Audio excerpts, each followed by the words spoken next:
my boyfriend then and I used to matchmake all the Nigerians there. For some reason, I was somewhere and they're like, oh, there's someone looking for you. I'm like, who?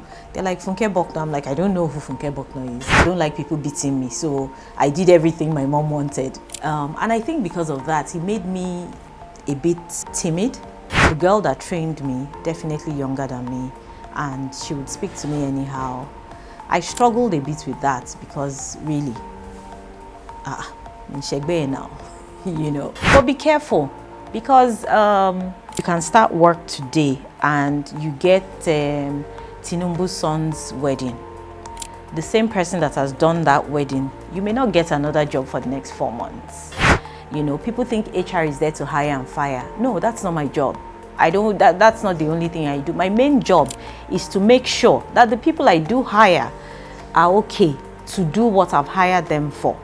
I've had to deal with getting a job in an organization and some people within the organization are trying to sabotage you because they have someone else they want to bring in, or they're asking you for money that is more than the profit that even you're going to make. I decided I want to go back to Nigeria. You know, I don't want to stay in America. My mom insisted that you have to be with your husband. You can't have a child if you're not with your husband.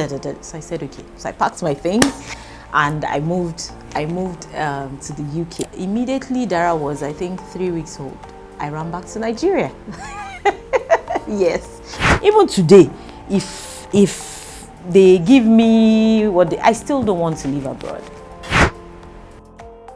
Welcome to the Journey with MOO, where we share real stories, real lessons, real growth that defines resilience, grit, dedication, and strategies that goes into every successful journey.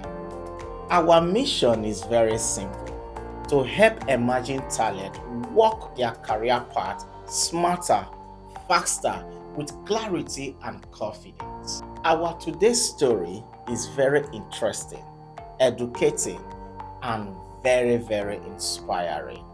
It can be the missing piece you have been searching for a very long time. And it can as well be a playbook that will help you navigate life smarter, faster, with clarity and confidence. Let's go over to the story. No, hold on. Before we do that, if you have not subscribed to this channel, kindly subscribe to this channel, engage, and share this story to reach more people so that together we can build a great world. Now, we can go.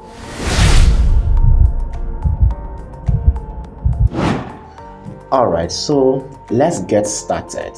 And just like I told you, this conversation is going to be all about your stories. So, for us to start, let's get to know you. And I will also want you to walk us through your early days memories in life. Over to you. Okay, so my name is Gbemisola Ope. So I wear 2 hats. I'm head of HR for a company called Amadeus. It's a multinational with a head office in Spain. So I manage the people and culture for Nigeria and Ghana. It's a role I've been in for the last 8 to 9 years. I'm also the head planner for Omega Events, a company that I've run for since 2004. Yeah, so probably about 20 years or 15, something like that. So yeah, so that's what I do. My early years. So I was born in Lagos, Nigeria, to my dad was an engineer and my mom a nurse. So my dad is late now. I was born September 1st, 1974. I have 2 sisters. I'm the middle child, so the calm one. But so I went to Adrao International School. No, actually I went to Dele Day Nursery School, and then from there I went to Adrao International School. Dele Day, if I remember, I think it's on, do they call that place Idioro, where they sell plenty plantain? It's Idioro, Abi. Okay. So Dele Day is somewhere around Idioro. So that's where I started my play group stroke nursery. And then I left and I went to Adrao International School in Victoria Island.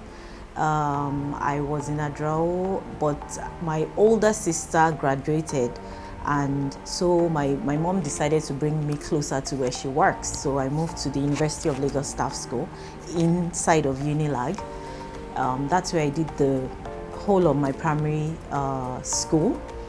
I left University of Lagos Staff School to the prestigious Queen's College, Yaba, Lagos, where I did my secondary school, my 6 years of secondary school. And from there, I proceeded to University of Port Harcourt. I don't talk about Port Harcourt much because I think I only did 1 year or so. Yes, I did about 1 year, but they were always fighting in Port Harcourt. There was always a riot or something. So eventually there was a major riot and my parents had had enough. So the plan was for me to go on holidays in the States. So I left for America and I ended up staying there the rest of my university years. So I started over in America and I went to the University of Houston, Texas, where I did my university education. All right, that was really great. Thank you so much. So right now, I want you to tell us some of the activities you enjoy within this period of your early days and how they shape your life to become who you are today. Over to you. Okay, some of the activities in my early years growing up that I enjoyed. So I enjoyed dressing up, which is very weird because today I'm not a dress up anything.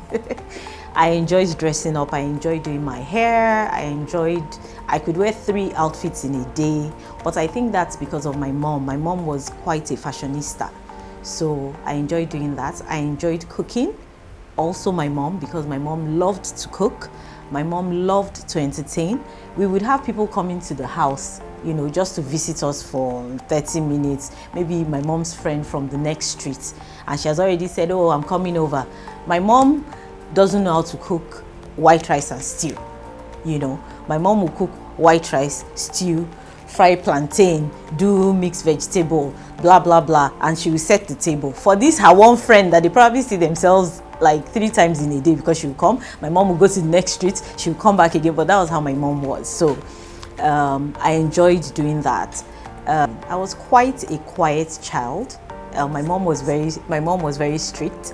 My 2 sisters were quite naughty. I don't like people beating me, so I did everything my mom wanted. I didn't want to be beaten, so I was quiet. I also went to a place called Wavecrest in Addis Ababa in Surulere. Wavecrest is a school. I know they've grown now, but in those days they used to do what do we call it now?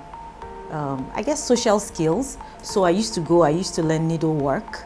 I used to learn baking. I used to do that a lot as well. And then probably visit friends on the street and things like that. Oh, I used to read a lot actually. Secret 7, Famous 5, anything I need, Blighton. Thank you very much for walking us through some of the activities you enjoy in your early days. So at this point, I want you to tell us some of the challenges you face also in your early days and how you were able to navigate them. Over to you, please. Okay. So challenges in my childhood. I wouldn't say challenges per se, but just for the sake of this, it would be that my mom was very strict. When I say strict, my mom was very strict. And I had bad girl sisters. So we had friends on the street, so we would go down the road to spend time with them. And my mom would say, come back at 6. I would be home at 5:30. My sisters won't come back till 6:37, And I think because of that, it made me a bit timid, a bit more quiet than I was, It was hard for me to try new things. Like I said, I didn't like to get beaten, so I would rather not do anything because you don't know what would upset my mom, that kind of stuff. So over the years, as I went through my primary and my secondary, when I got to secondary school, I was bullied in my early years of junior secondary school. We had really horrible seniors and I was bullied. And you know, in my dormitory at the time, I had some friends that we were in the same form. Brenda, I would really say Brenda, and she would stand up for me like during visiting days, and you know, when the parents come and they're asking, are you guys okay? Oh, me, I was always okay, you know. But Brenda would come to my mom and tell her, we're not okay. They're doing this and they're doing that. Because when the parents talk to the seniors, when they leave, you know, we'll get into trouble again and everything. But as I got to my senior years, I noticed that a lot of us were replicating what our seniors did to us. And that didn't sit well with me. So I started to somehow change my own behavior and beliefs and all those things. And I think by the time I left secondary school, my mom had gone to Saudi Arabia. Then nurses were being shipped off, jackpot to Saudi Arabia. So nurses, some doctors were, so my mom was one of those people who went to Saudi Arabia. And we were left, it was my sisters and I and my grandmother. So obviously we had to, I mean, my mom was tough, so we were also tough, but I was quite tough. But now I needed to be tough, you know. So my grandma was with us, but I mean, she was an old woman, what could she really do? You know, but as girls, we were going to the market, we were cooking, we were, you know, I mean, my grandma was wonderful, but we're doing all those things and everything. My sisters and I were selling. I mean, we didn't have to, because I mean, mommy was earning dollars now, so really, but it was just something that we just, you know, we started, you know, so we started selling things, we started doing all those things. So I think over the years, and then by the time I went to America, I was by myself. I was by myself in America. We didn't have family. I mean, I lived with some family friends, but it wasn't a particularly nice experience. But I know if my sisters were in the same shoes, they would have left. You know, but I stayed and I just continued by myself until, you know, so yeah. At this point, I want us to move to your career path. So at what point did you start working, and how did you work your way to who you are currently? Over to you. Okay, so my dream, it's so funny. My dream was to be a lawyer. And I eventually saw that lawyers read a lot. I don't like reading. I stopped reading. Yes, somehow I just stopped reading. I became quite playful. So I knew there was no way I could read all these books to be a lawyer. And then I had a friend, Tom, and both of us wanted to be newscasters because we liked Ronke Ayuba and CNN, Well Brown and everything. We used to tell the news in front of class and things like that. And then we wanted to be air hostesses. You know, they just looked glamorous and they just looked really nice. By the time I got to the United States, and obviously I had to work to survive, I started doing the McDonald's, which I enjoyed because I was at the window, and I was doing, I mean, to me it was customer service, though I was selling burgers. But it was customer service for me. I had an accent, obviously, fresh from Africa. In the beginning, you know, they would drive by and be like, "We can't hear you," you know. But as the months went by, sometimes they would come, I won't be at the window, and they would be asking, no, we want the African girl, we want the, you know. So it became fun after a while, but I had to stop because I had to start school.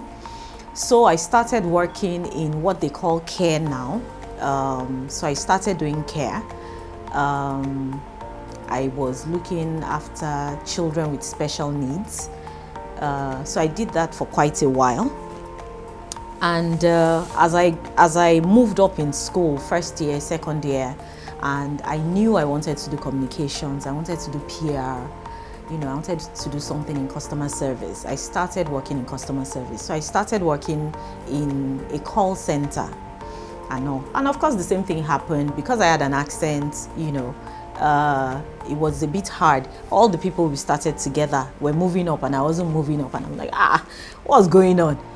These ones did not even go to school. Me, I went to school now. So with time, I started working on how I speak and things like that, and I started moving up. I became a supervisor there, and then I became the trainer of the call center. And one day, the CEO of the company, I worked in Telecheck, and the CEO of the company, the PA went, I think she was sick or something, and they needed someone to work with him for 2 days. So they told me to go upstairs and work with him. So here I was in the CEO's office, you know, taking calls, arranging meetings, and, you know, the woman came back and she said, "What did you do to my boss?"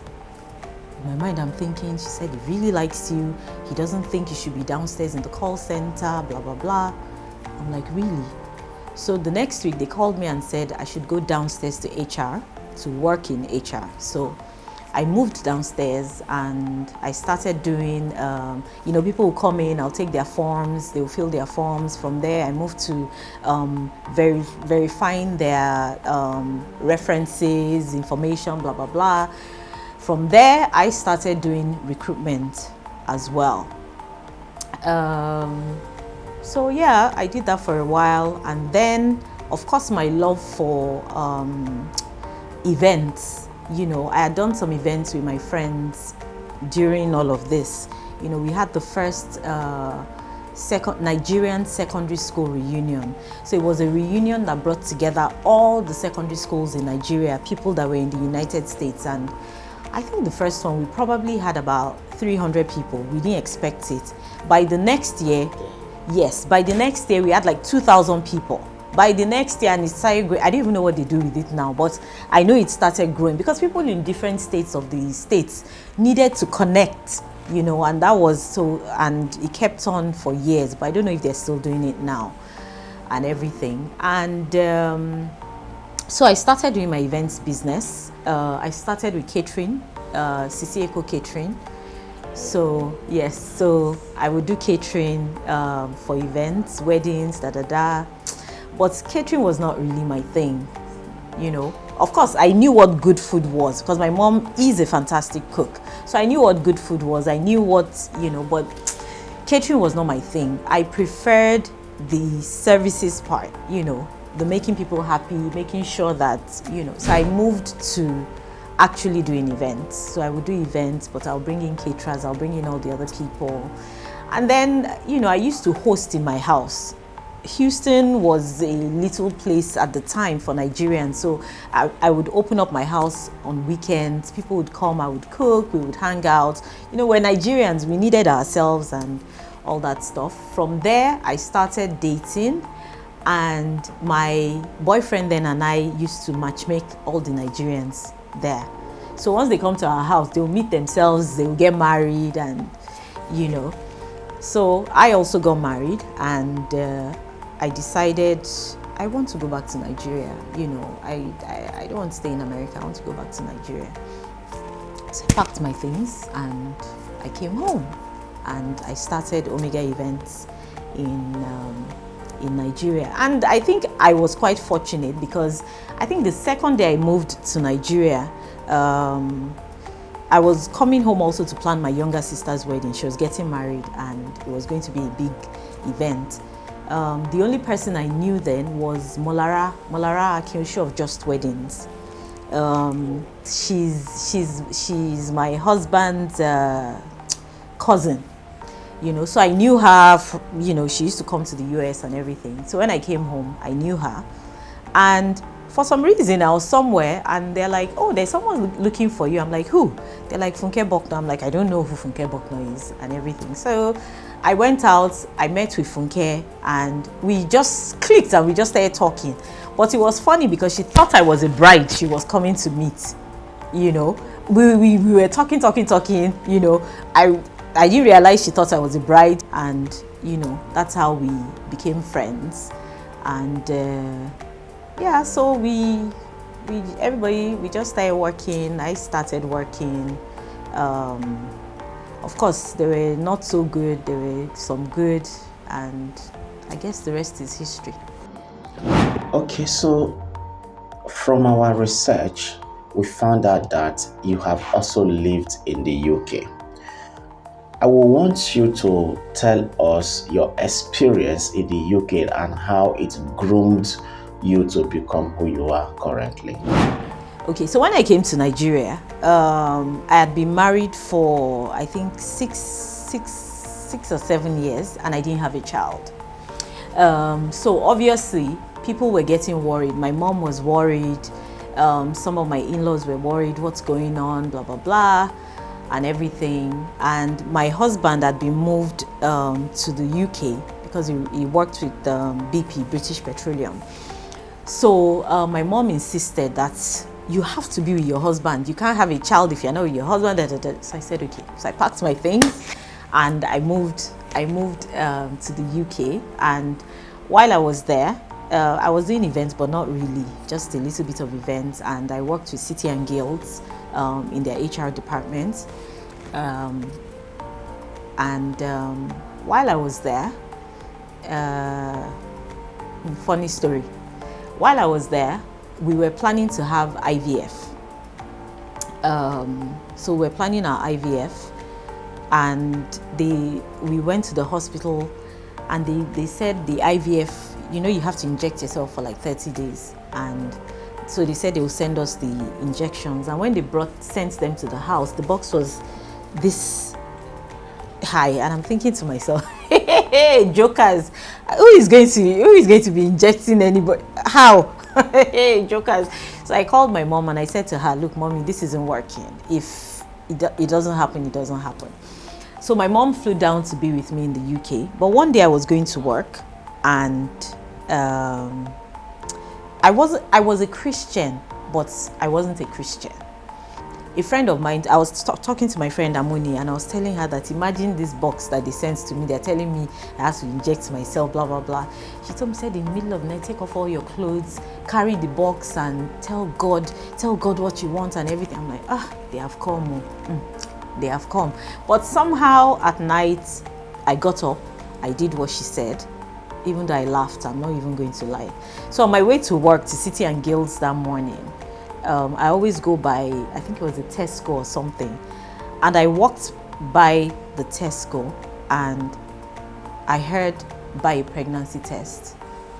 I mean, it was so clear, it was so, I looked around, I kept walking, and I have a ritual every morning. I go in there, I buy pineapples, I go to Starbucks, buy iced coffee. And I kept hearing the voice. So I went into Tesco. I bought the cheapest pregnancy test I could find because I was tired of buying pregnancy tests over the years. And I went to work. When I got to work, I took a pregnancy test and it was positive. And I told my boss, I said, I think I'm pregnant. And because I left everything there, all the on the table, all the wee and the pregnancy test, and I ran out because I was so surprised. And as soon as I told them, they were so shocked because they already knew what the journey was and everything. So I told them I needed to go to the hospital because I hadn't started taking the injections. So I went to the hospital, they took my blood, They said they would call me with the test results. And I think 3 hours later, they called me and they said, yeah, you're pregnant and everything. So I told my mom and my husband, since I'm pregnant, I want to go back to Nigeria. I have my business there, I had clients calling me. I wanted to go back to start working. Of course, you know what happened, especially my mom. She's like, in Kopanwa, you're not going anywhere. You're stuck here. They must monitor you. And, and during the 9 months, I had fibroids. The doctors had told me the fibroids would kill the baby. They don't know how, that would happen and everything. And, so I wasn't bothered at all. I didn't take my vitamins. I was just like, okay, maybe I'll wake up one day and I'll see blood on my body or something. And, but God was faithful, and I gave birth to my amazing daughter, Oluwadara. So for the people that call her Oluwadara Simi and everything, it's Oluwadara, that's her name. And immediately Dara was, I think, 3 weeks old, I ran back to Nigeria. Yes, I think she was 3 weeks old when we moved back to Nigeria, because I wanted to do events, to be honest. Yes, I was doing HR, but I wanted to do events. So I moved back to Nigeria and started doing my events with Dara. Yes, so everybody, 3 weeks. yes, everybody knew me. So if I was setting up at a venue, her cot was there with her mosquito net, with her her nanny. That was how I used to move. That was how I used to move with her. Every event that I had, at the back of the hall, there will be an empty table. It was my daughter's spot with her nannies, and and yeah, that's how I came back. Thank you very much. So far, your story is great. At this point, I would like you to tell us, what are some of the things you don't like doing as an individual while growing up, but somehow you have to do them just to ensure the business is running smoothly or the organization is running smoothly? Over to you, please. So one of the things I think for me, and I think it's because I'm African, one of the things I didn't like having a boss or a supervisor that was younger than me. And I guess that was the African in me. And also, I did not like to be shouted at. So I'm talking as far back as when I worked in McDonald's. The girl that trained me, definitely younger than me, and she would speak to me anyhow. I struggled a bit with that because really, now, But I guess over the years, it was training for me. I don't think there's anybody I cannot work with, whether as a subordinate, as a boss. Especially today, in today's times, a lot of people that are getting married are definitely younger than me, and you have the spoilt brides, you have the well-mannered brides, you have the, but in all of that, the bottom line is they've engaged my services, they've paid me.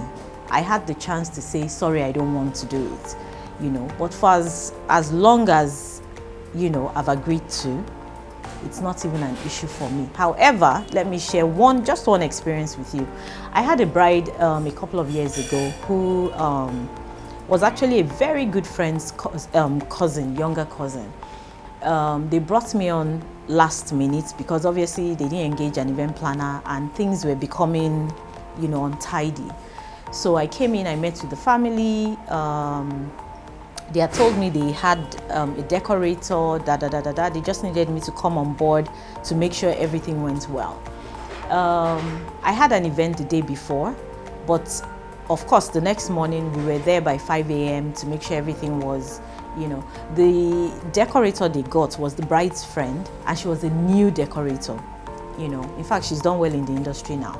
She was a new decorator at the time. So when we got there, she was struggling with the decor and everything. So we got in, shared ideas, and everything was going well. And so I was sitting down by the door.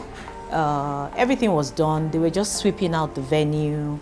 And so I was just sitting down, and a group of young ladies came in. And when they came in, they passed me at the door. Before I could even look up to say good morning, they had walked past me, and she goes in, she's walking around, she's yelling, "Where is the planner they said they got? Where is she? Who is she?"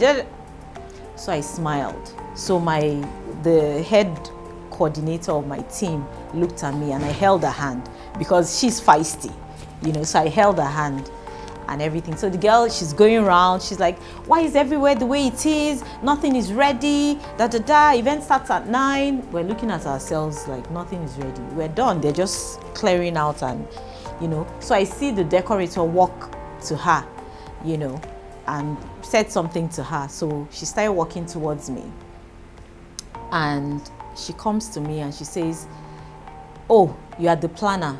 I go, "Good morning." She's like, "Oh, you are the planner." I said, "Good morning." She said it again. I said, "Good morning." She said, haven't you noticed I'm not trying to greet you? I said, but I am greeting you. And because I've greeted you, I expect that you would answer me and all, you know. She said, whatever, what's going on? Why is there, you know, she just went off and everything. That you need to do your job. Why you seated? Why you did it? I don't know, you know. I've always made myself to be calm, I'm collected, and, you know, but this particular girl struck a nerve. So I let her finish, and when she finished, I said, okay. So she walked outside, I don't know, she was talking to some people. So I called the decorator, because the decorator told me, oh, I want to be a planner, So I called her and I said to her, do you still want to be a planner? She said, yes. I said, do you know what you need to do today? She said, kind of. So I walked out with it. I said, do you think you'll be comfortable handling today's event? She said, yes. I said, the ushers are not mine. They brought their ushers and everything. Do you think you'll be able to? So we had a meeting with the ushers and I asked her for account details and I transferred the money they paid to me to. I said, you are the event planner now. Okay, have a good day. I got into my car. I could hear the girl saying, where is she going? Where is she going? I got into my car. I told my staff to leave and I drove up.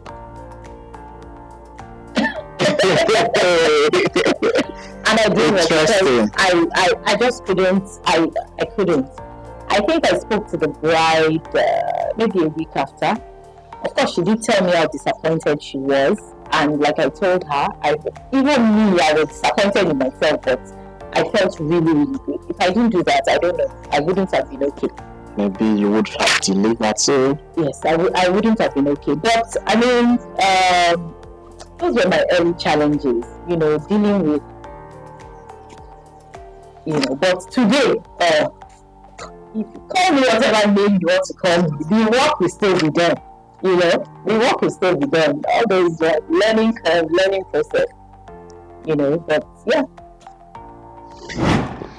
I believe life is not bed of roses. And I believe that as someone climbs his or her ladder of life, we will be faced with different challenges. So at this point, I want you to tell us about some of the challenges you face along your way here as an individual and how you were able to scale through them. Over to you, please. Okay, one of the things, one of the challenges would be politics. Politics in the industry, politics more with the clients, you know. So when I started in not just corporate, actually politics everywhere. So for example, you go to a client, I've had a client where they had already booked me, they had already paid me, and then another event planner shows up and then they're telling me, oh, you need to share the event, you know. I've had to deal with getting a job in an organization and some people within the organization are trying to sabotage you because they have someone else they want to bring in, or they're asking you for money that is more than the profit that even you're going to make. Biggest challenge would be within the event industry and having vendors deliver what it is that you've agreed on. That has been a big challenge. If I pay you for 50 plates of small chops, please give me 50 plates of small chops. If I pay you for puff-puff chicken and samosa, please don't remove the samosa and tell me we forgot the samosa in the office. Do you understand? So, or I get a photographer, videographer, my event starts at 5, you're showing up at 7. The important part of the event is already gone. It hasn't been captured, you know. So those would be challenges. So with service providers, I try to stay within my circle. I know it's hard, you know, people talk about it all the time and they're like, oh, people don't try other people. I do try other people, you know, and I try other people when I've seen you once or twice. Do you understand? But I wouldn't try you by, oh, I've gone to your page, you have 20 million followers, so because of that, I think you are good. No, they are the worst, in my own opinion, you know. So I do try people. I do try to try people. But majority of the time, once I've tried you, I keep you in my trusted circle. Because I don't want the headache, you know. I'd rather keep to where unless you mess up, then we bounce you and bring in somebody else, and you know, things like that. In terms of my colleagues in the industry, I think I've built a good rapport with most of my colleagues. So the issue of someone trying to take my job and things, I mean, does not even come up. Does it happen? Yes. I go to places and they may call me and tell me, oh, so and so has come here as well. We told her you are here, but still, depending on who it is, I can pick up the phone and be like, oh, Molara, why are you there? You know, I can pick up the phone and be like, Funke, what's going on? Do you understand? These are my people. But people that we don't have, I just let it go. If it's mine, they will send you away. From your story, you work at an intersection of events management and human resource management. They all have to do with management anyway. And these are two demanding jobs. How have you been able to manage these two careers and still be able to deliver at a high efficiency? Okay, so like I said earlier, Amadeus is a multinational. It's owned by a Spanish company, and I think because of that I've been blessed that I don't work for a Nigerian company. Why do I say that? First of all, the work is strictly 9 to 5. There is no Oga said you can't go till 7 and things like that. You know, it's strictly 9 to 5. That's one. 2, it's hybrid, so I only get to go to the office twice a week. Also, because I'm in management, you know, within the company, I'm able to manage the time. When I joined the company, I let them know that I do have an events company that I run. And the most important thing is that I deliver to Amadeus. I deliver what, do you understand? The little challenge is probably when I have to travel, because I do travel around Africa and to Spain. But I have good staff, both in Amadeus and in Omega events, so it's been quite easy for me to, and because I think there are two careers that I enjoy, you know, so over the years it's been, at no time would I say one has clashed with the other, or so I would say I've just been blessed. God has had mercy, you know, giving me roses for ashes. Yeah, so yeah. From our research, you have a very strong client base in the event industry. So our question here is, how were you able to build this strong clientele in a competitive environment like the event industry? Over to you. I would say, first of all, strategic partnerships, being intentional in everything that I've done. And obviously a huge thank you to my parents by placing me in some places that, so for example, I keep saying the prestigious Queen's College, you know, a lot of my friends, they're always abusing me. Queen's College girls, you know, Queen's College girls are placed in places around Nigeria that, you know, people would not even imagine. And of course, some of them are very bitchy, but once you enter a place and they know you went to Queen's College, automatically doors are opened for you. So I've had that privilege, you know, of having doors opened to me, because by virtue of the fact that I went to Queen's College. Also, I have good friends, you know, I have ride or die friends that when they hail me, even me, I'll be wondering, who is the person they are hailing? Do you understand? So I have good friends. I have fantastic family members. My sisters, in fact, those ones, they will hail die, you know. So I have people that once they hear events, they'll be shouting, Gbemi, Omega, Omega, Omega, you know, that kind of thing. So also for me, I want to believe I'm humble. That's one thing my mom says all the time, that you have to remain humble. You have to continue to learn. Sometimes I'm on Instagram and I see someone do something. Sometimes I'll pick up the phone. It may be Felix. I'll call him. What did you put on that table? Do you understand? I don't think I know everything.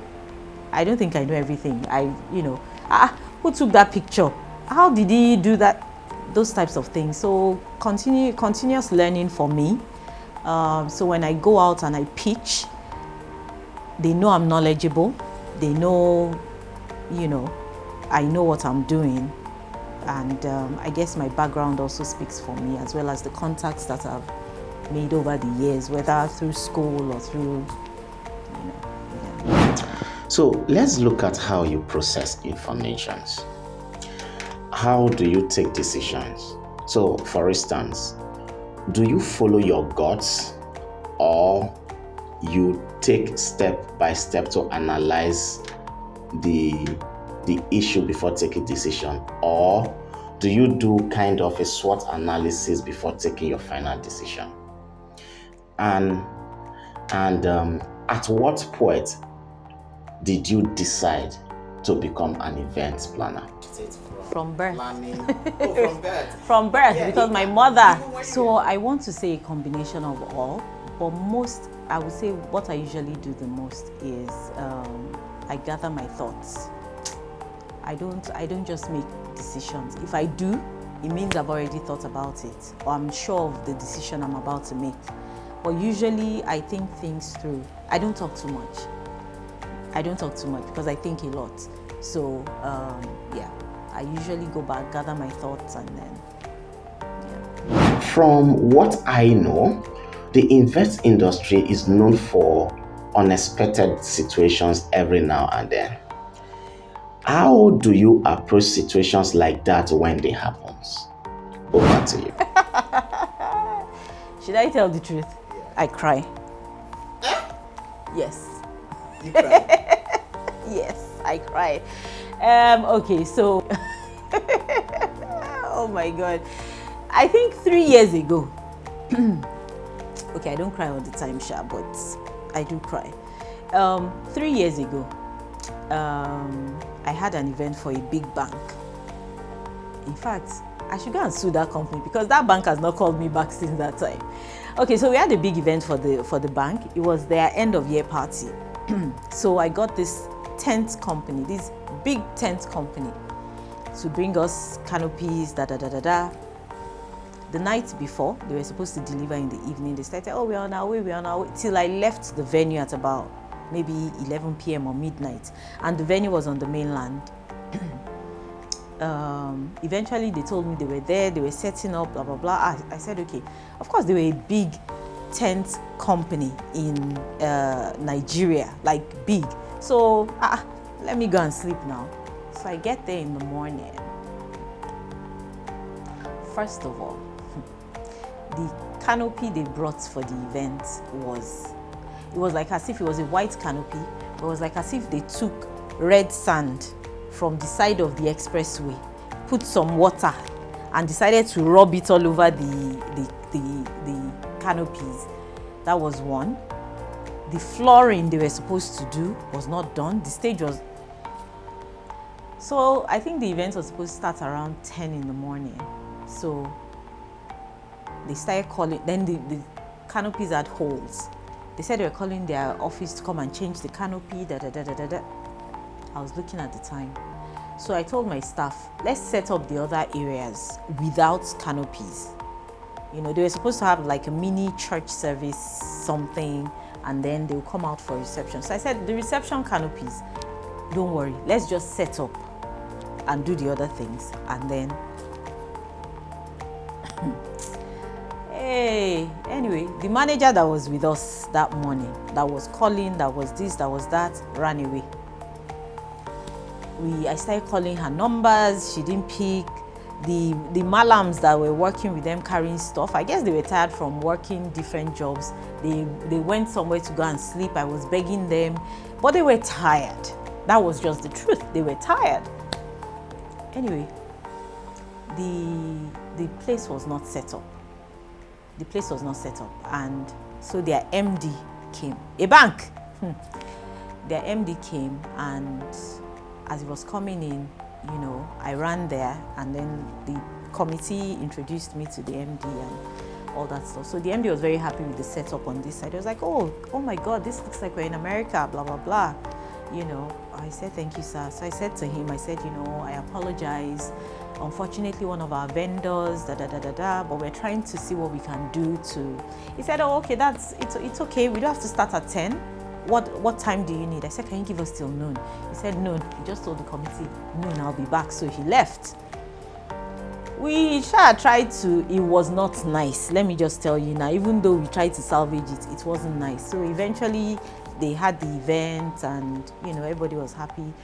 And the company refunded the money. Please let me say that in case they happen to see this interview. They did refund the money, but I never got a job from that bank anymore.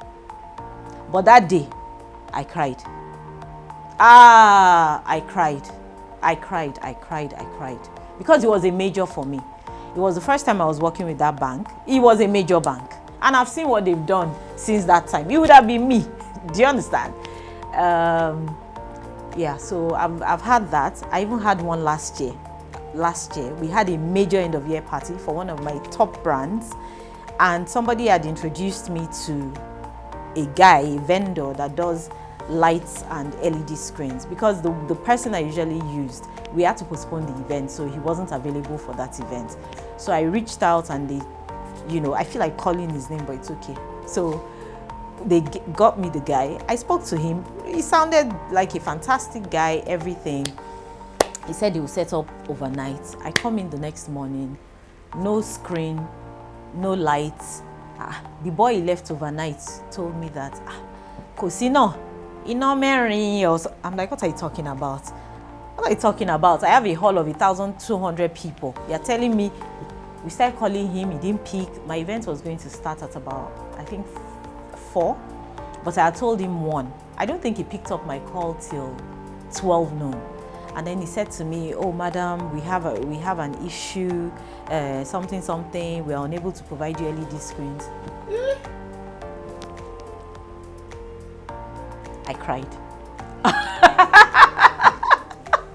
The only thing is nobody sees me crying, because I'll just go to my car, and take 5 minutes. But once I've done that 5 minutes, I started making calls. Somebody introduced me to, oh my God, how can I forget your name, my savior? Anyway, immediately I called him. He had set up in the stadium. They had a big concert, or was it, I can't remember. He brought down the screens for me, because he said his event was on Sunday, but he was setting up early. Took down the screens, brought them to Victoria Island, set up my, 6 screens before my event. Set up the screens and everything. I got somebody to do lights. Of course, it wasn't the lights we needed for that event, but I was able to do that and all. And I remember another event. Oh my God, I've had my crying days. This one was Teju Babyface. I can even mention your name. He spoke to me so rudely.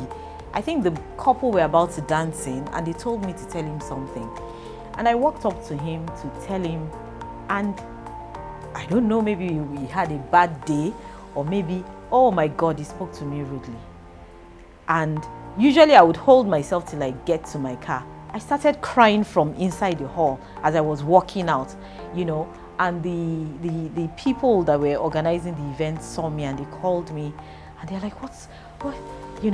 I just told them, I said, tell your MC. I just told him, give me 5 minutes, and yeah, I'm a crier. Thank you very much. I think where I know some of my colleagues yell.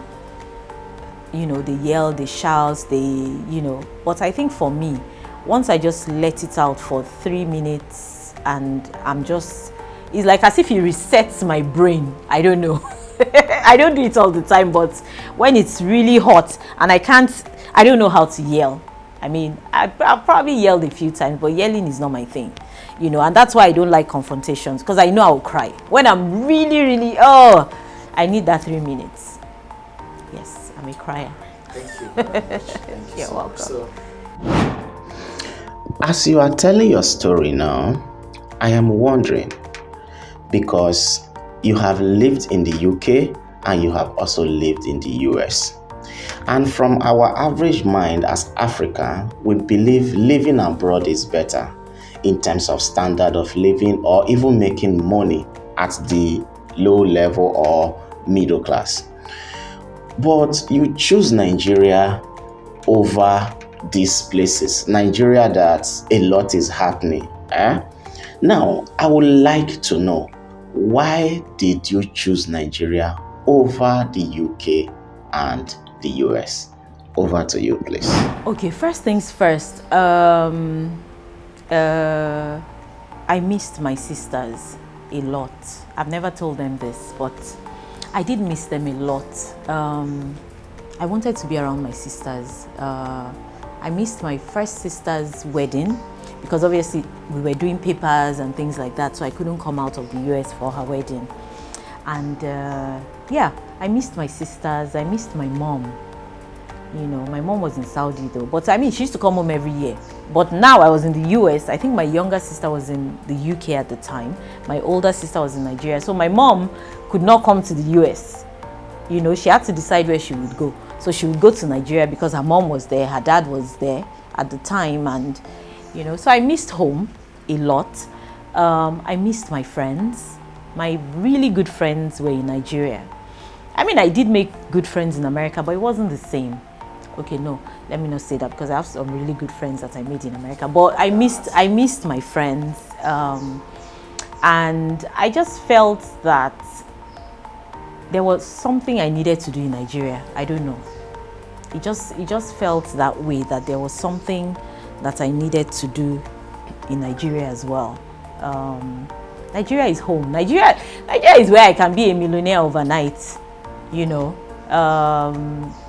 Yeah, I think that was it. I wasn't just, even today, if they give me I still don't want to live abroad. I still don't want to live abroad. I lived in the UK for, how long did I live in the UK? I think 3 years or 4. Even when I go on holidays, Malaria is always abusing me. Please come and be going. I don't know. I don't know what Nigeria has done to me. So, looking at the work ethics of these 3 nations, would you have preferred to work abroad, or Nigeria is still your best choice? Okay, that's quite hard for me to answer because I haven't really worked in Nigeria on a corporate level. I've only worked in Amadeus in Nigeria, and it is not Nigeria. Do you understand? So, I mean, my sister that lives with me works in Alausa, and I hear all the horror stories when she comes home to tell me, and I tell her all the time, I can't do it. You know, I can't. You know, your boss is yelling, you know, saying some things that in my own company today in Nigeria, even me, I can't say to a cleaner. I can't hear a manager speak to a cleaner that way. You know, I can't, I wouldn't accept it. You know, that kind of thing. So in terms of corporate work, maybe in Nigeria, if it's a company that's their work ethics and their HR, they're on top of things, you know, it's just like people that carry people's bags. I can't stand it. I can't. I tell people, I'm not being rude. I don't collect my mother's bag. It's her accessory. Why did she carry it in the morning? And I don't mean this in a rude way. Do you understand? But I would take her bag because she's 80 years old. She's coming down from the car. She's tired. She needs help. Do you understand? I would do that. But I'm not going to see somebody that is 55 or something and you know, I'm welcoming you and you think I'll take your bag. I'm not going to do that. Do you get what I mean? So those types of things, yeah. And I don't expect you to take my bag. Please don't carry my bag. I'm not, you know, or I have 3 PAs running after me carrying my bag. If I have to work, then I should drop my bag in the car. So, I want you to point us to a scenario at a point in your career where you had a failed project and you turn that moment to strength that you now draw wisdom from to navigate your career path. Over to you, please. Okay, so let me see. Earlier in my event planning days, I got a client from the US. Her name was Obehi. In fact, I think she has blocked me on Facebook because I don't see her anymore. But anyway, her name was Obehi. She reached out to me and we got on so well. Her wedding was in Benin. We were supposed to do decor and planning. And at the time, I think we only just started doing decor. You know, we didn't really. So I traveled to Benin for the event, and I went with my staff, and you know, we had kind of set up. They knew what to do, or so I thought. I had just come back with Dara at the time, and I didn't take her to Benin. So after I worked overnight in Benin, the early morning of the wedding, I had to leave. So I left, and I left my staff. After the wedding, during the wedding, they were calling me for different things. And after the wedding was when I understood what had happened. So usually, caterers will set the tables. Then they will bring tablecloths and blah, blah, blah, blah, blah. And the Benin caterer did not bring tablecloths and everything. And I had expected that my staff would know that we had more than enough brand new fabric. Cut the fabric, put them on the tables, make them look nice. They didn't do that.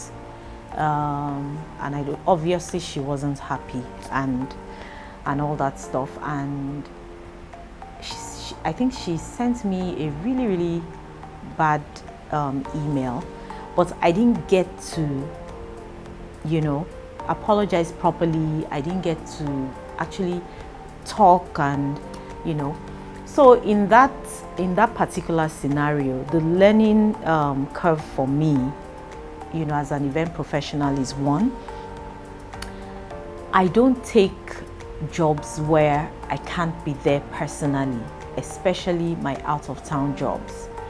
For jobs where I can't be there, because obviously I can't be everywhere, now I'm particular about having a proper coordinator who can take decisions, or should I say who can use her gumption even when I'm not there, that can relate to the client, because basically the client did not even have anybody to talk to.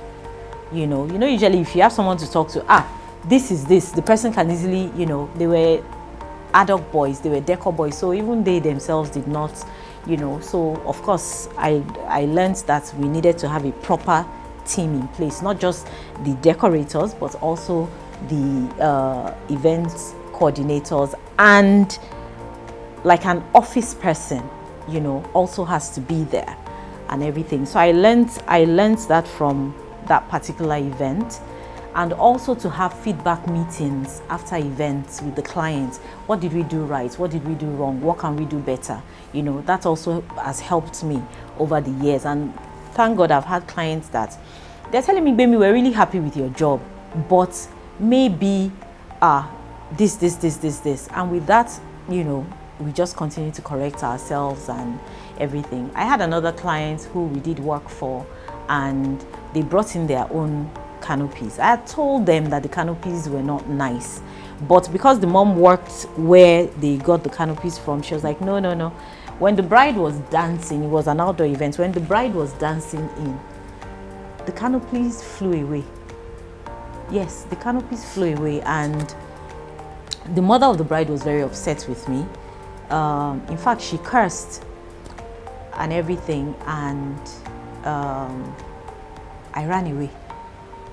I ran away. I ran from the venue, and yeah, that wasn't, you know. So nowadays, not even nowadays, since that time, I don't leave my venue. You know, I stay until I deliver the venue to you. Do you understand? And if I'm working, I stay till the end of my events. There is nothing that can happen that I cannot face. If you want to shout on me you know, because I realized that when you go away, you know, then I was scared, I was this, I was that. When you go away, if you've done one thing, it becomes 10, you know. So those are some learning curves for me from in those days. Yeah. And everything, you know. And then little things like they bring a cake and they want to cut the cake, there's no knife. The expectation is that the person who baked the cake must bring a knife. We don't wait for those things, you know. We always have a knife for all our events. If baker lights don't bring knife, we have. So some little things like that. We have our toolkits ready. All those things we didn't know in those days. The event industry has evolved over the years with strong competitions, and you have been around for over 30 years, keeping up with the pace. So the question here is, what personal development strategy do you employ to keep up with the trend, remain relevant, and serve your clients efficiently? For me, traveling helps me in learning. Each time I travel, I learn something new. It could even be at the airport, whether local, whether international. So traveling helps me. I learn a lot when I travel. I take courses online. Sometimes when the industry is doing stuff, I try to participate as well, because, you know, you would learn. We have our TIC from HRM. We have Texa from Zafaya events. And then we have some other little, you know, classes that people. So basically, and then I take courses with LBS as well. So I just basically learn. And like I said, once I see anything I don't know and the person that did it is somebody I know, I pick up the phone and I call the person. So yeah, you just can't stop learning. You can't stop learning. Let's talk about COVID a little. So COVID came, and I believe that changed the way we live our life. So I will want you to tell us briefly how COVID changed the event industry, either for good or for bad. Did it affect us? Yes, it did. Financially, to some extent, it did affect us. And I think COVID was also a wake-up call for a lot of us, meaning that, just like you said before, today you're on top, and then tomorrow, it's not just the competition, but it's this thing that we can't see that has just kind of not killed us, but has just brought us down. Before, I used to have 10 events in a month.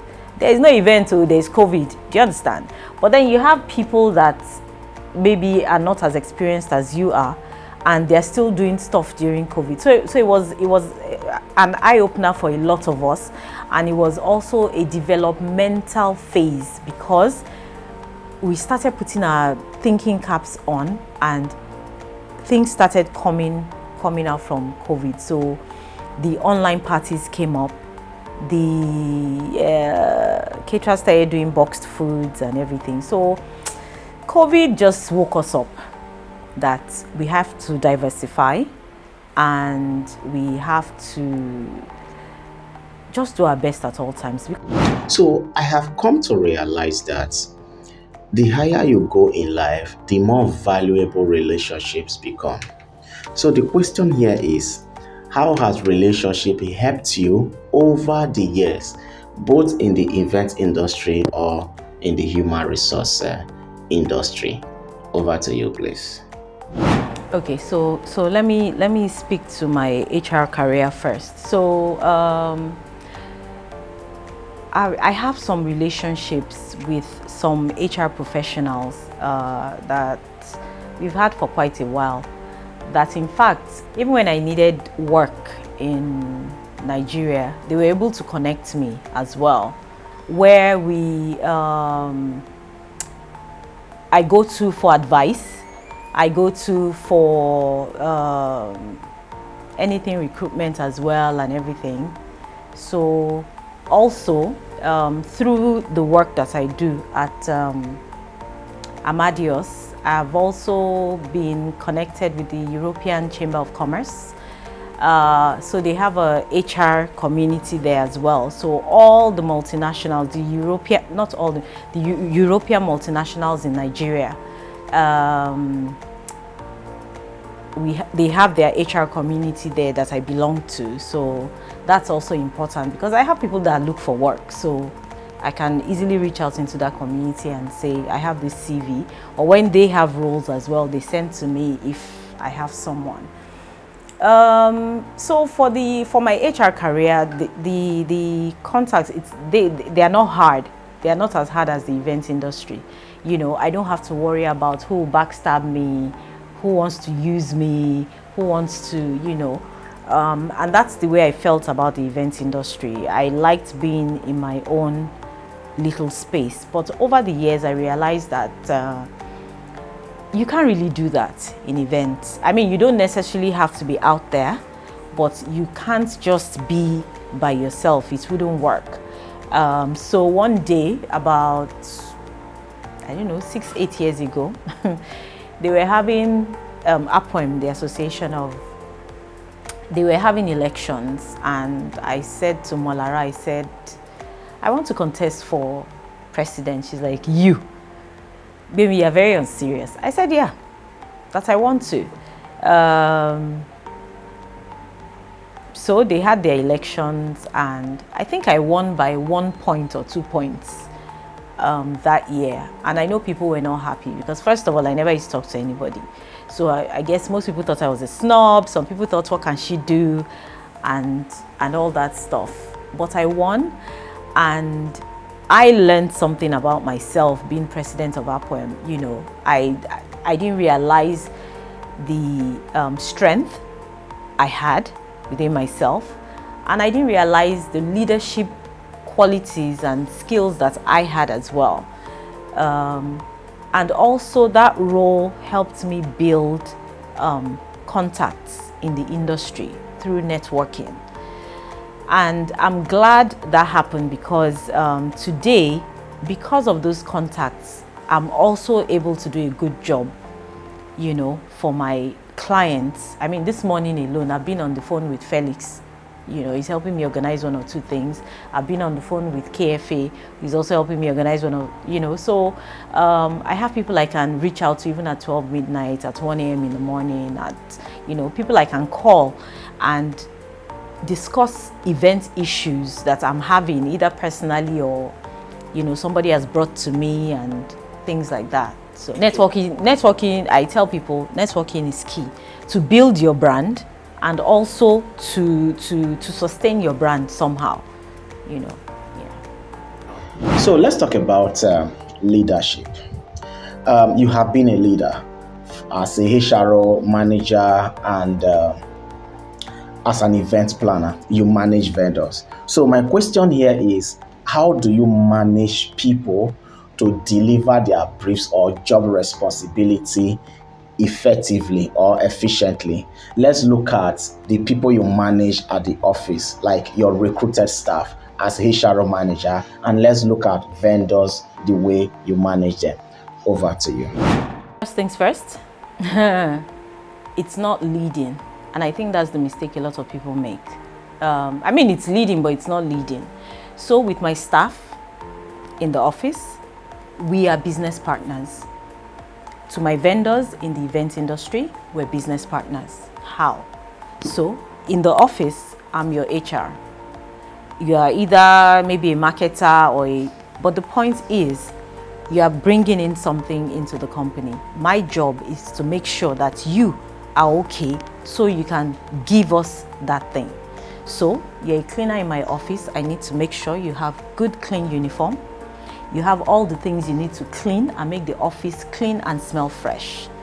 If you're a marketer, I need to make sure that you have your tools of trade. What do you need? You need a car, you need fuel in your car, you need this. I need to make sure your car has air freshener, because when you enter your car, it smells fresh. The confidence that comes with do you understand? I need to make sure that the driver we've hired for you knows that the car should be clean. When you step out of a clean car in front of a client's office, confidence times 2, do you understand? So that's what we're doing for ourselves. If I give you that, you give me exactly. So I get the markets, the profits that come into the company. That's why I'm there. You know, people think HR is there to hire and fire. No, that's not my job. That's not the only thing I do. My main job is to make sure that the people I do hire are okay to do what I've hired them for. And that's, that's what people need to understand. So I'm passing by your office and you're not there. My first thing is not, Ade is not there. Write him up. He didn't come to work. No, where is Ade? He's not at work. I need to call him. I need to check that he's okay. And when we know that he's okay, we need to know why he came late. Was his wife ill? Did he miss the bus? Do you understand? Now it's a different thing if it's a pattern. He comes late every day. Then there is an issue. You get what I mean? So that's what it is. Now with my vendors, we're business partners. I need you to provide lights. I've told you what I've wanted. Do you have it? What do you need to bring me lights at 7 o'clock in the morning and that the lights are mounted by 10 o'clock at night, blah, blah, blah. You've charged me 1 million naira. Is that the only thing you need? Yes. So let's work together to get that done. Do you understand? So that's the way I look at things. We're business partners. I need this. You're giving me this. But what do you need to give me that? Do you understand? We always have this argument in the industry about giving vendors food, and it has always been, what do they call it? If you don't agree with a vendor that I'm not giving you food, or don't worry, I'm going to give you food, on that day, they would come to you and ask for food. Do you understand what I mean? But let's communicate. Okay, you are bringing me bouncing castle. Oga, I'm not going to give you food. Charge me so that you would have sorted all those things out. Or I'm telling you, don't worry, there is vendors food, So that's the way I look at leadership. It's also a partnership, even in the association. You've joined because you want something, right? To get that thing, what are you going to give me to get that thing? You're going to pay your dues. You're going to come to meetings. When we have events, you're going to attend. There's no way I'm going to give you networking if you don't come to network. There's no way we're going to do those events that you want to learn if you don't pay your dues. You get? At this point, let's move to HRM. Tell us about your work at HRM as the president during your 2-term tenure and how you were able to drive HRM to become the best event organization in Nigeria. Over to you, please. To be honest, I don't even know how to answer that question, but I can tell you that one, I had passion for the association and the industry. And I think that passion that I had also gave birth to commitment. I was committed to that role. And I think commitment gave birth to honesty. I was honest in that role. And honesty gave birth to hard work because I know I worked hard as president of HRM. My family knew I worked hard because at a point they were like, please, when are you done? Because I lived HRM. I was breathing HRM. That was how much passion I had or I have for HRM. So I guess my work spoke for itself. I think that's, I was committed, I was available, I was present, and I worked hard. I delivered. So, from your experience, if you are to advise someone about leadership, what are some of the essential leadership skills you think someone should possess to be successful at leadership? Over to you, please. First and foremost, passion and commitment to whatever the thing is. Using HRM as an example, you have to have the passion for the association. You have to be committed to lead. Commitment is you have to be committed. You can't want to be there today and not want to be there tomorrow. The fact that you've said yes, you have to be committed at all times to do the work. You must be ready to work because it is work. Like you said earlier, it's an association of orgas. You know, it's not the head of coordination. It's not everybody there has a business that they are running, you know. So really, you have to be committed. You have to be hardworking. You have to have a thick skin. You have to have a thick skin to a lot of, because the industry naturally can frustrate you. Okay, so let's move away briefly from leadership and let's talk about some recognitions you have received. So, you were recognized as one of the top Africa event planner by the King of Dubai. So, I want you to briefly tell us how that award has impacted your career and your brand across board. Over to you. Okay, this will be sort of like a funny answer.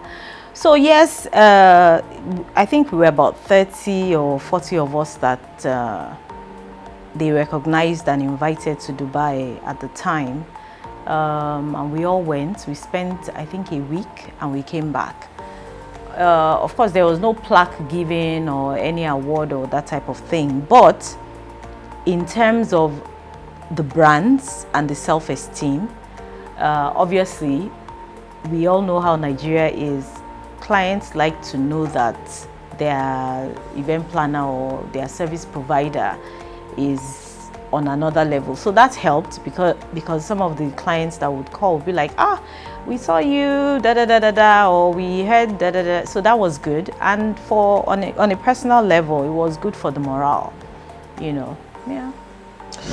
All right, so from your resume, you indicated that you co-own an event school. So briefly tell us how this event school has added value to you and the event industry generally. Thank you. Okay, so we set up the event training school, myself and Molara of Just Weddings. And what we wanted for the school was to be the event management school of choice, you know, where people come in, just like I said before, to learn event management properly, the right way. But we found that it was either Molara was too busy or I was too busy, and we've not really had the time to do those trainings, because we also believe that when you're doing these things, you have to be involved, you know, at least until the school is able to run itself properly. But I also believe that the reason why people go to certain schools is also because of the person, because they've seen the person's work, so they have to feel your presence at some point. But yeah, that was the vision for the school, and we're still hoping that we'll be able to have that time to do that. Yeah. As an event planner with over 30 years of experience, I believe you have gotten to a level in the industry that no matter what or who is involved, you won't ever go below your set standards. So my question is, how have you been able to maintain this standard irrespective of who is involved or pressure to cut corners so that you can make more money? How have you navigated this? Over to you. Okay. So first and foremost, let me say it on camera now. We do all types of events and we do all budgets. I guess because I also have 2 jobs, that has really, really helped me, you know, without being proud or anything. If I was only doing my 1 job, I would be okay. That's the honest truth, you know, I would be okay. So it has helped me filter, you know, certain types of clients and events. So someone could come to me with a 1 million naira event and I would take it and not take a 5 million naira event, because that one either doesn't feel good or... So I had a client call me about a month ago she's retiring, and she talked to me for 1 hour about the things she wants, you know. And from everything she had said, I knew she was going to be a problem client. You know, I just knew she was going to be a problem client. And she wanted luxury. And so I said, okay. She started calling me every day, morning, afternoon, and night. So one day I just thought about it and I said, she hasn't even paid me and everything. So I told my staff, let's put together a proposal and send to her. That's the only way I can get her off my back. We sent her the proposal, and you know, this person that wanted premium this, premium that, she just stopped calling me. You know, she didn't call me again. So one day I went to a mutual friend's place, and there she was. So I went and I greeted her. Good afternoon, ma. You haven't called me. I said, she said, that your money too much or something. So I said, no, now that's everything is negotiation. You know, we need to talk, we need to this, we need to that. And you know, at the end of the day, she went away, which was fine with me, because to be honest, I don't know if I really wanted to do that job, because from the talk, I already knew that, you know. But again, for me, it's honesty when dealing with clients, to get that what they call it. So I have clients that tell me, we know when we come to you now, we won't be able to pay your money. And I tell them, what do you have? So if you tell me, okay, so I have this, I almost said their names, this company that I'm about to work for. And they told me, we gave them menus from 3 different caterers. And they were telling me that, pay me 10,000 naira per plate for food is too much, I said, okay, no problem. What do you want? So they gave me their own list. Snails, prawns, this, that. So I said, okay, no problem. I came back. Of course, the money became 15,000. And they're like, Gbemi, I said, look, let's itemize. So snail, 3,000. Prawn, this. And I told them, pick the one you want to pay for. So I try to do that with a lot of my clients. I'm quite open with, you know, and they're like, eventually they will change their expectations. And again, that's what I tell event professionals. When I tell them don't be greedy, they always think, sorry, let me take you back a few years when I started event planning in Nigeria. So I was paired with a girl through maybe an uncle of mine. I can't even remember her name now. And she was supposed to be doing event planning too. And my uncle said, let her work with me so she can learn. So we had a meeting with a big judge. Our daughter was getting married, and the girl said, okay, I know the judge, you do the proposal. I did the proposal and I sent to her. Apparently, when she forwarded the proposal to the judge, she had changed the figures on the proposal I gave her. So when we got to the judge was like, these canopies are expensive and everything. And I didn't know what she had put in the proposal. So I said, that's the price, ma. Can you call? So the one called her P and told her to bring the files on her table. So when they brought it, she just put it down. The first one, 10th event. The second one, Classicos. The last one was, what was that company? Now, these 3 companies at the time were the biggest tent companies in Nigeria and all that stuff. Their costs were half of ours. So where were we getting our canopies from? Do you understand what I mean? The biggest and lower. Do you understand? Yeah. So where did we get the money for the canopy from? So when we left, she abused us. Let me just mention. She finished us. She called us greedy. She told us we are young and there's no way we can grow in the industry if we're this greedy. And you know, from that day, and I told the girl, you know, as event planners, we can make money. But there are some things that we really can't be making money from. A client wants a marquee. The marquee is 25 million. Everybody knows if you go to KF, it's 25 million. If you go to Classicos, it will either be 26 or 24. If you go to, do you understand? The prices, the margin, the only other discount you can get is if you have a relationship and you're like, please give me a discount. Now, if you pass the discount on to your client, it's your business. But this is the cost. You cannot go and tell the client the marquee is 40 million. Well, unless maybe your clients, they are Yahoo people and they don't care. So you can make money there. You can make money from things they can't quantify. If I tell you event planning is 20 million, it is my price. Do you understand? You either want it or you don't. But getting greedy over, my photographer has said, he will collect 1 million. If I'm going to tell the client it's 3 million, am I bringing Jide Odukoya? Am I bringing T.Y. Bello? Do you understand what I mean? I'm not trying to downgrade anybody, but that's the business. Do you get what I mean? So, but things like my event management costs, you cannot tell me to take 200K. I don't want. It's my prerogative. If I decide to take that, but you know, things that they can easily go to the market or pick up the phone and call. How much is your food? How much? Do you understand? So for me, giving my clients premium and quality, I'm quite open and I'm quite honest, to a fault actually, because that's the only way. If not, we'll be haggling. Tell him 200, tell him 100. I don't have time for that. So let's break it down. Let's open it, and you know, yeah. Okay, so let me do so. Okay. How will you have navigated your career path, assuming you know what you know now? Yes. When you are starting all over again, what would you have done differently? What would I have done differently? I would have done 3 things differently. First, I think I would have been bolder from when I was young. I think when my sisters would call me and say, let's do this, I think I would have actually secretly loved to be in trouble. I would have secretly liked to be in trouble, you know, get home late. What's the big deal? They would have beaten us, and because they would beat my sisters, they would cry and come into the room and we would all be laughing.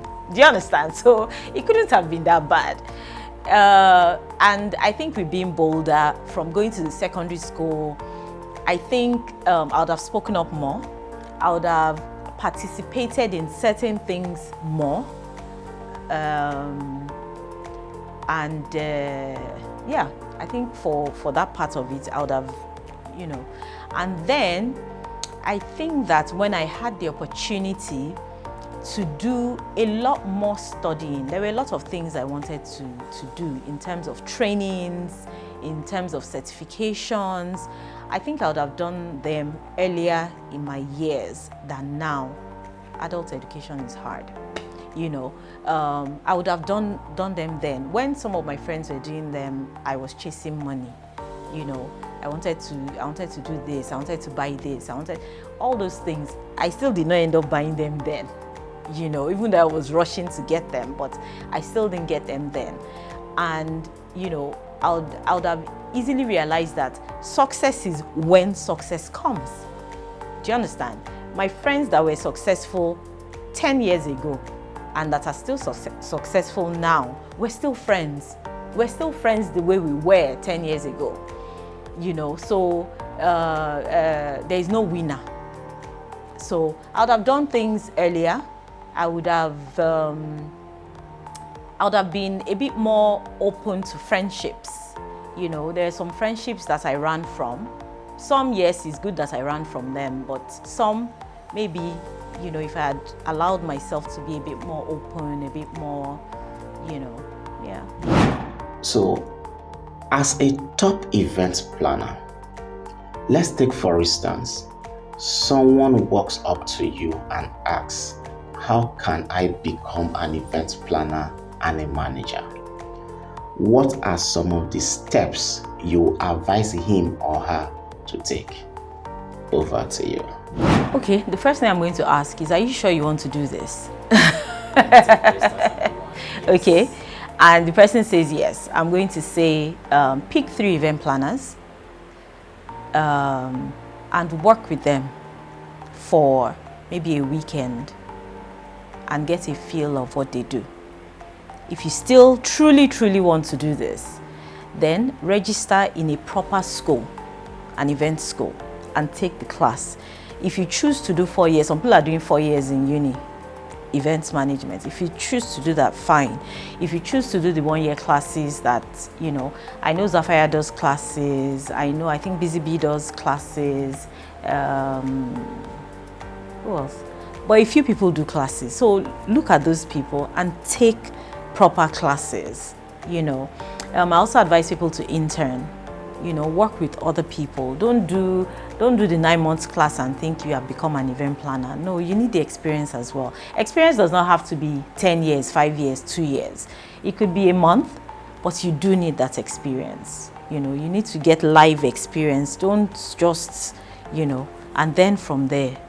But be careful, because in Nigeria today, you can be, and if you can start work today and you get Tinubu's son's wedding. Do you understand? And once you've done that, we automatically become like this. You know, let's not get greedy. Let's not get proud. The same person that has done that wedding, you may not get another job for the next 4 months. Do you understand? And in terms of, you need the relationships for your job. So manage your relationships with vendors very well. You know, be humble. I mean, when I say be humble, I'm not saying be daft or let people walk all over you. No, but, you know, talk to people well, treat people well. Do what you need to do. Thank you so much for staying to the end. If you learned something from this story, don't let it end here. Subscribe to this channel, engage, comment, like, and share this story to reach more people so that we can make positive impact together in our society. See you in our next story.